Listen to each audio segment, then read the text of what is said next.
할렐루야, 사랑하는 성도님들, 좋은 아침입니다. 오늘 우리에게 주시는 하나님의 말씀은 출애굽기 28장 15절로 43절까지 말씀입니다. 제가 29절과 30절을 봉독하겠습니다. 아론이 성소에 들어갈 때에는 이스라엘 아들들의 이름을 기록한 이 판결 흉패를 가슴에 붙여 여호와 앞에 영원한 기념을 삼을 것이니라. 너는 우림과 둠밈을 판결 흉패 안에 넣어 아론이 여호와 앞에 들어갈 때에 그의 가슴에 붙이게 하라. 아론은 여호와 앞에서 이스라엘 자손의 흉패를 항상 그의 가슴에 붙일지니라. 아멘. 네, 오늘 말씀은 제사장이 입는 옷에 부착하는 흉패에 관한 말씀을 중심으로 우리가 살펴보도록 하겠습니다. 성경은 이것을 판결 흉패라고 부릅니다. 15절과 21절 말씀입니다. 너는 판결 흉패를 에봇 짜는 방법으로 금실과 청색, 자색, 홍색 실과 가늘게 꼰 배실로 정교하게 짜서 만들되. 그리고 여기에 보석을 붙이라고 말씀합니다. 21절입니다. 이 보석들은 이스라엘 아들들의 이름대로 12이라. 보석마다 12지파의 한 이름씩 도장을 새기는 방법으로 새기고. 제사장이 입는 에봇에도 그리스도를 상징하는 의미가 가득합니다. 그런데 이 판결 흉패에도 하나님께서 우리 성도들을 얼마나 사랑하시는지 그 사랑이 담겨져 있습니다. 흉패에도 12개의 보석이 박혀 있습니다. 여러분, 이것은 1차적으로 12지파의 이름이지만 이것은 예수 그리스도를 통해 죄사함을 받은 모든 성도들을 의미합니다. 하나님께서 저와 여러분을 보석과 같이 귀중하게 여기시면서 변하지 않는 사랑으로 함께 하심을 믿습니다. 그런데 여러분, 이 흉패에는 주머니가 있습니다. 그리고 그 안에 우림과 둠밈을 넣으라고 말씀하십니다. 30절 말씀입니다. 너는 우림과 둠밈을 판결 흉패 안에 넣어 아론이 여호와 앞에 들어갈 때에 그의 가슴에 붙이게 하라. 아론은 여호와 앞에서 이스라엘 자손의 흉패를 항상 그의 가슴에 붙일지니라. 우림은 광채라는 뜻입니다. 그리고 둠밈은 온전함, 진리, 이런 의미가 담겨 있습니다. 이것을 어떻게 사용하는지는 성경의 사례를 살펴보면 알 수 있습니다. 사무엘상 28장 6절에 보면 사울이 블레셋의 공격을 앞두고 이런 말씀이 기록되어져 있습니다. 28장 6절입니다. 사울이 여호와께 묻자오되 여호와께서 꿈으로도 우림으로도 선지자로도 그에게 대답하지 아니하심으로 라고 기록되어져 있습니다. 여러분, 블레셋이 사울을 위협할 당시입니다. 그때 당시에 사울이 무당을 찾아갑니다. 무당을 찾아간 이유가 바로 하나님께서 답을 주시지 않았기 때문입니다. 꿈으로도 우림으로도 선지자로도 대답하지 않으셨다고 했는데 여기에 우림이 나옵니다. 여기에 비추어 볼 때 우림과 둠밈은 하나님의 뜻을 구별할 때 사용했다는 것을 우리가 알 수 있습니다.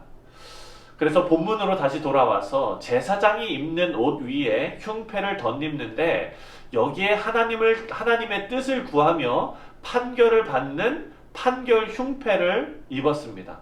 그 흉패 안에 빛이라는 뜻의 우림과 온전하다는 뜻의 둠밈을 넣었습니다. 오늘 말씀을 묵상하면서 오늘을 살아가는 우리도 어떤 문제를 해결할 때 항상 하나님의 뜻 안에서 해결점을 찾아야 한다는 교훈을 얻을 수 있습니다. 우리는 우리의 지혜를 믿고 우리의 경험을 믿고 그리고 우리보다 먼저 이를 겪었던 사람들의 말이나 또는 전문가의 말을 믿습니다. 이 모든 것이 살아가는 지혜입니다. 다만 우리는 그것에만 의존하면 안 된다는 것을 깨닫게 됩니다. 우리는 빛이 되시고 진리가 되시는 하나님의 말씀이 우리의 문제를 풀어내는 해결점이 되어야 될 줄 믿습니다. 그때 제사장은 판결 흉패를 입었지만 오늘날 우리는 그리스도의 의를 입고 하나님의 말씀을 가슴에 품고 살아야 합니다. 방금 전에도 살펴보았지만 블레셋의 공격에 조짐이 있을 때 하나님의 뜻을 구하면서 엎드렸어야 했는데 하나님과 막힘없는 교제가 사울에게는 없었습니다. 그렇기 때문에 사울은 무당을 찾아갑니다. 여러분, 우리도 마찬가지입니다. 하나님과 말씀과 기도로 막힘없는 교제가 있어야 하나님의 뜻을 분별하여 받드는 그런 귀한 성도들이 다 될 줄 믿습니다. 여러분, 33절부터 35절까지 말씀을 또 살펴보겠습니다. 그 옷 가장자리로 돌아가며 청색, 자색, 홍색 실로 성류를 수놓고 금방울을 간격을 두어 달되 그 옷 가장자리로 돌아가며 한 금방울 한 성류 한 금방울 한 성류가 있게 하라.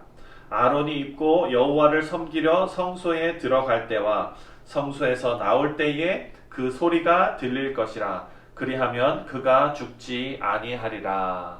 네. 제사장의 옷에는 금방울이 달려 있습니다.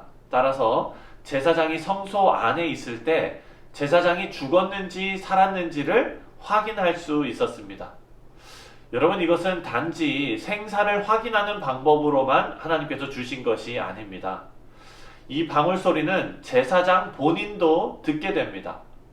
방울소리가 들릴 때마다 제사장은 하나님을 받드는 귀한 일에 한순간이라도 경건한 마음을 놓치지 않도록 제사장이 그 마음을 다스리는 그런 장치이기도 한 것입니다. 우리 사랑하는 성도님들, 성소는 거룩한 곳입니다. 죄가 머물 수 없습니다. 아무리 제사장이라고 해도 죄가 있다면 그 안에서 죽을 수밖에 없습니다. 방울소리는 그들로 하여금 경건함을 유지하라는 경고음으로 그들에게 들려집니다. 여러분, 오늘 우리는 예수 그리스도를 통해 하나님께 직접 나아갈 수 있는 왕같은 제사장이 되었습니다. 하지만 그렇다고 우리가 하나님 앞에서 우리 하고 싶은 대로 해도 된다는 그런 의미가 아닙니다. 거룩하신 하나님께 나아가기에 합당하도록 매 순간 그리스도를 의지하며 경건하고 거룩한 삶을 살아야 합니다. 여러분, 말씀으로 또 기도로 성령 하나님과 교제하시면서 그 삶이 점점 그리스도를 닮는 그런 삶이 되어서 하나님 앞에 거룩한 제사장의 역할을 잘 감당하시는 우리 모든 성도님들 다 되시기를 주님의 이름으로 축원합니다. 기도하겠습니다.